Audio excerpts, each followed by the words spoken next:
द्वापर हूं, द्वापर युग। सृष्टि के काल चक्र में मेरा आगमन त्रेता युग के उपरांत निश्चित किया गया। सदा सुखी रहो कुमार वसुदेव। देवकी हमारी सबसे प्यारी बहन है। अब इसकी सुख सुविधा तुम पर निर्भर है। इस बात का ध्यान रखना कि इसे कभी दुख ना पहुंचे। आप निश्चिंत रहें युवराज कंस। मैं आपको वचन देता हूं कि मेरे कारण देवकी को कभी कोई कष्ट नहीं होगा। चलो देवकी, आज मैं स्वयं तुम्हारे रथ का सारथी बनूंगा और तुम्हें तुम्हारे घर तक विदा करके आऊंगा।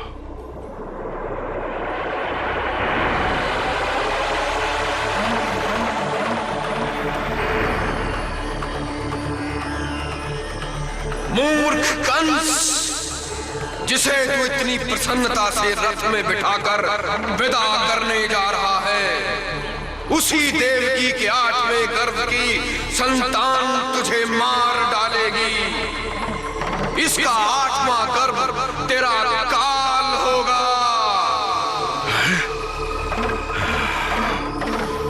मेरा काल? देवकी का 8वां गर्भ मेरा काल होगा? नहीं नहीं नहीं। कंस का काल ना तो आज तक पैदा हुआ है और ना कभी होगा। मैं अपनी मृत्यु के मूल कारण को ही ध्वस्त कर दूंगा। ना रहेगी देवकी और ना होगा मेरा काल। देवकी, तू अब जीवित नहीं रह सकती। हाँ। प्रभु पर विश्वास रखो। भगवान के घर देर है पर अंधेर नहीं।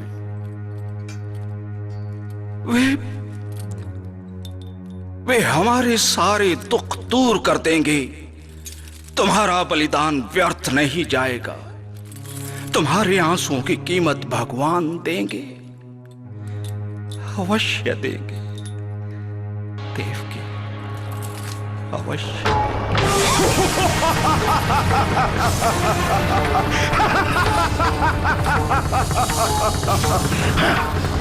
तुम किस भगवान की बात कर रहे हो वसुदेव? वही जो मेरे भय से क्षीर सागर में छुपा बैठा है। यदि उसमें शक्ति होती तो मेरे सामने आकर युद्ध करता। युद्ध इस तरह शिशु भेजने का स्वांग नहीं रचता। ला देवकी, मेरा काल मेरे हवाले कर दे। नहीं, मैं अपना बालक नहीं दूंगी। नहीं दूंगी मैं अपना बालक। मैं कहता हूं छोड़ दे इसे। भैया, दया करो हम पर भैया, दया करो। मेरे बच्चे को मत मारो। दया करो भैया, दया करो। इसे मत भैया, दया करो। कोई है, मेरे बच्चे को बचाओ। मेरे बच्चे को बचाओ भैया, मेरे बच्चे को मत मारो।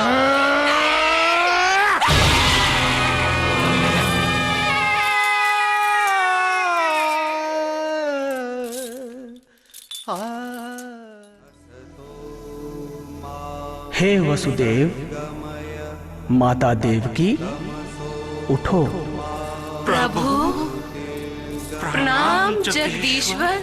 आयुष्मान भव। हे वसुदेव, आज से हजारों वर्ष पूर्व अपने पहले जन्म में तुम सुतपा नाम के प्रजापति थे और देवी देवकी तुम्हारी पत्नी प्रश्नी थी। उस जन्म में तुम दोनों ने बड़ी श्रद्धा और भक्ति से मेरी घोर तपस्या की। तुम्हारी तपस्या से प्रसन्न होकर जब मैंने तुम्हें इच्छित वरदान मांगने को कहा तो तुम दोनों ने मेरे समान पुत्र की कामना की। अब तुम्हारी इच्छा पूर्ति का समय आ गया है, इसलिए तुम्हारे पुत्र के रूप में मैं स्वयं जन्म लेकर अपना वचन पूरा कर रहा हूं। हम धन्य हुए प्रभु, आपकी सदा जय हो, सदा जय हो। हे वसुदेव, अब शांतचित होकर मेरी बात सुनो। अपने बालक को इसी समय ले जाकर गोकुल में नंद के घर छोड़ दो। वहां नंद पत्नी यशोदा ने अभी एक कन्या को जन्म दिया है। उस कन्या को अपने साथ ले आओ। सब कार्य संपन्न होने पर मेरी माया के प्रभाव से तुम्हें ये सब बातें याद नहीं रहेंगी। अब शीघ्रता करो वसुदेव, तुम्हारा कल्याण हो। जो आज्ञा प्रभु।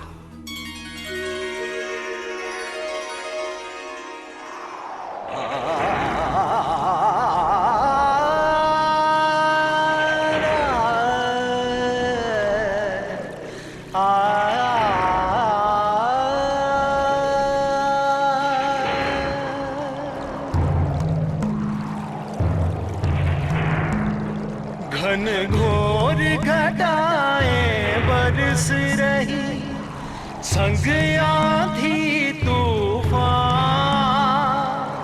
वसुदेव जी चल पड़े, शीश लिए भगवान। शीश लिए भगवान, शीश लिए भगवान। मेघों ने बिजली की चमक से हरि का दर्शन पाया, हरि का दर्शन पाया, हरि का दर्शन पाया। शेषनाग ने प्रभु के ऊपर अपना फन फैलाया, अपना फन फैलाया, अपना फन फैलाया।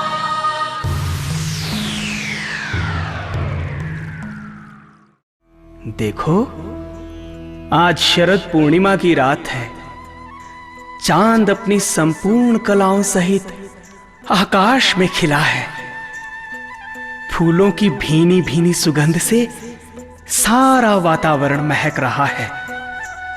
मैंने तुम्हें और अन्य गोपियों को जो वचन दिया था, उसे पूरा करने का समय आ गया है प्रिय। ब्रज की इस पावन भूमि पर आज मैं अपनी अंतिम लीला करूंगा राधे, और युग युगांतर तक इसे रास लीला के नाम से जाना जाएगा। राधे, आज इस रास द्वारा मुझे अपने प्रेम से सराबोर कर दो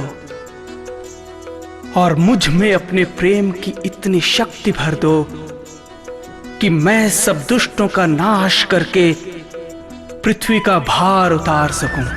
तो चलो मोहन, अपनी मुरली उठाओ और प्रेम की ऐसी धुन छेड़ो कि केवल राधा ही नहीं बल्कि संसार की समस्त प्यासी आत्माएं तृप्त हो जाएं। ब्रज की इस पावन भूमि पर रास नहीं, महरास होगा।